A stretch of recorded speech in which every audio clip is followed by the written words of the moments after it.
Wisconsin Broadcasters Association Hall of Famer Bob Berry ruled Milwaukee's airwaves in the 60s and 70s. He spoke with countless musicians and celebrities over the years.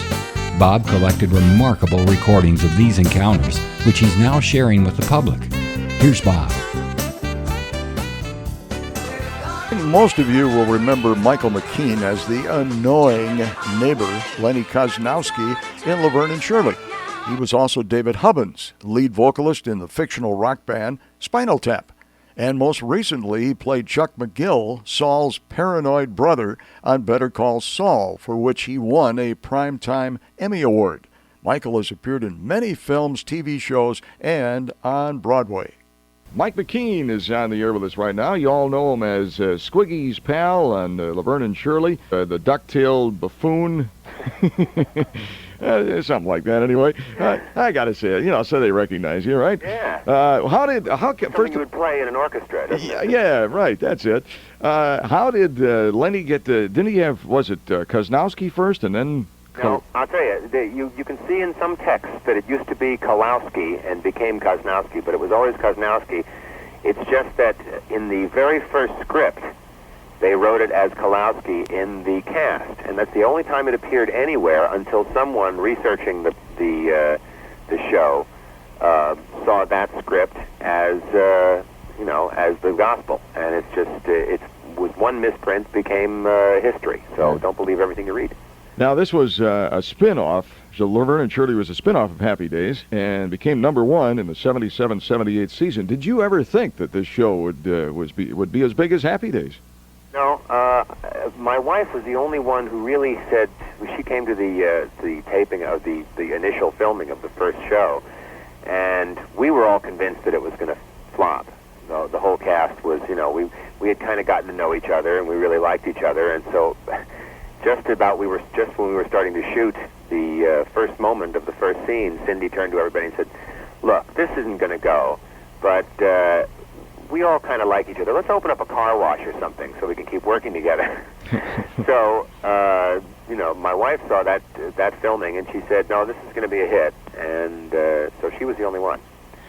Well, that was one of Fred Silverman's genius bits, I guess. Did you know Fred Silverman? Did he come around and have a beer with the troops once in a while? Or? Yeah, well, I don't know. I never drank any fluid with him at all. But, yeah, he would come around from time to time, but not really too much because mainly he worked out of New York. And, also it was what he would do would, you see, you got to understand how things are done. Fred Silverman is only a genius in that he asked Gary, we got to spin the Fonzie kid off. And he found himself unable to do that because, Henry and Ron Howard, were sort of considered themselves a team at that point. That changed eventually. But so then the next move was to say to Ron, how would you feel if we called the show Fonzie's Happy Days? This is all completely true, by the way. Mm-hmm. And Ron said, you can call it that if you want, but I won't be on the show anymore.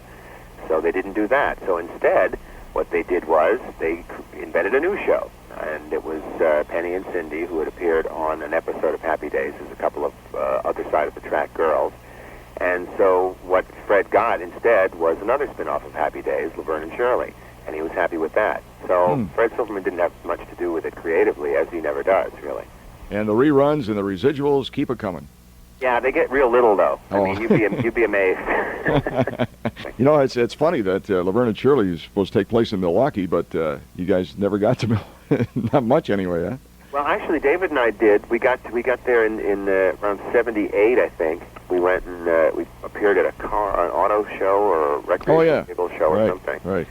That's what I remember. Another time there, in 1975, before the show actually happened, I was there at the Summerfest. With the Ace Trucking Company.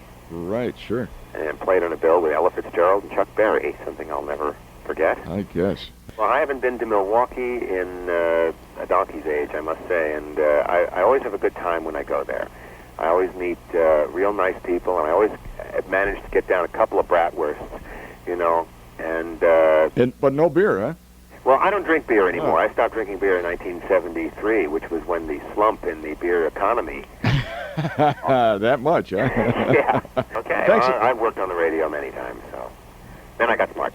Yeah, right. It is it's a business that doesn't seem very secure to any job. You know? Absolutely. Any job in the whole deal there. Of course, your business is not the most secure, you know. Yeah, but you expect that. You know, it's like when the movie's over, they tell you to go home. You know, it's not like you know, what the ideal for a radio personality is to get on in a city he likes and really settle in there.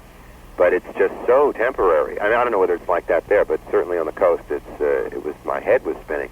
Yeah. When I first got out here, I worked on KRLA in Pasadena, and I could not believe the rapidity with which people come and go. Sure. You know? It was like Oz or something. Yeah. Most of you folks probably listening to Michael McKean say, hey, that doesn't sound like Lenny the way he sounded on the show. Well, he has taken on a lot of different characters, so different from your personality. Michael, now the surgeon, you started as a surgeon in the 1982 Young Doctors in Love, Right. and Spinal Tap, Yeah. under the direction of Rob Reiner. So is it intentional or accidental that your characters are so different?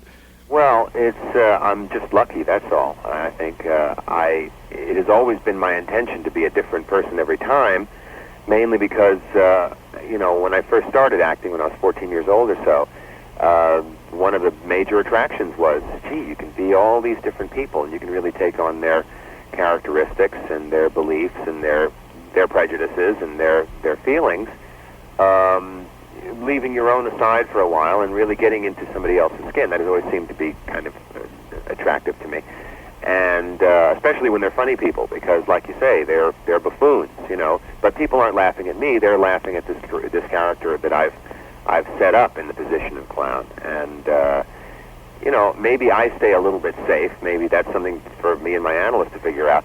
But beyond that, it really does seem to be the most fun you can have is to just, you know, do a twist on the last thing you did. Also, it keeps you from being typecast, I think. It doesn't make you an easy sale. You can ask my agents about that, because nobody knows what they want until they see me. When that's usually the case, how I get parts. Mm-hmm. Tell us about Spinal Tap. Spinal Tap is it's a documentary that didn't happen.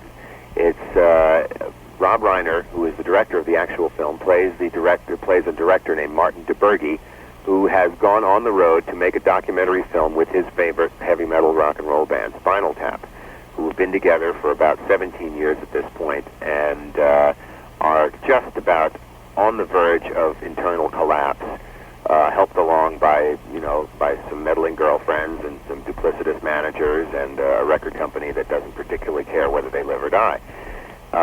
They are making a tour of the United States of America and trying to stay on top of that. And now, at best, touring the United States, touring any country, has got to be an experience, you know, that's got its ups and downs. And we just decided to take an extremely down one. Yeah. Because it seemed to be more amusing. Well, thanks again, Michael. Okay. Appreciate it. We'll see you soon. Okay. Bye-bye. Bye-bye. Hi, Milwaukee. Hi, this is Lenny Kosnowski. It's time for Bob Barry to call the world. Bob Barry. Thank you for listening to Bob Barry's Unearthed Interviews. Be sure to subscribe and rate our podcast on iTunes or wherever you find your podcasts. You can find all the episodes at WisconsinBroadcastingMuseum.org. Check out Bob Barry's book, Rock and Roll Radio Milwaukee. Book sale proceeds support Angels Kids Fund and Donate Life Wisconsin. The preceding program was made possible by a generous contribution from Terry Bond.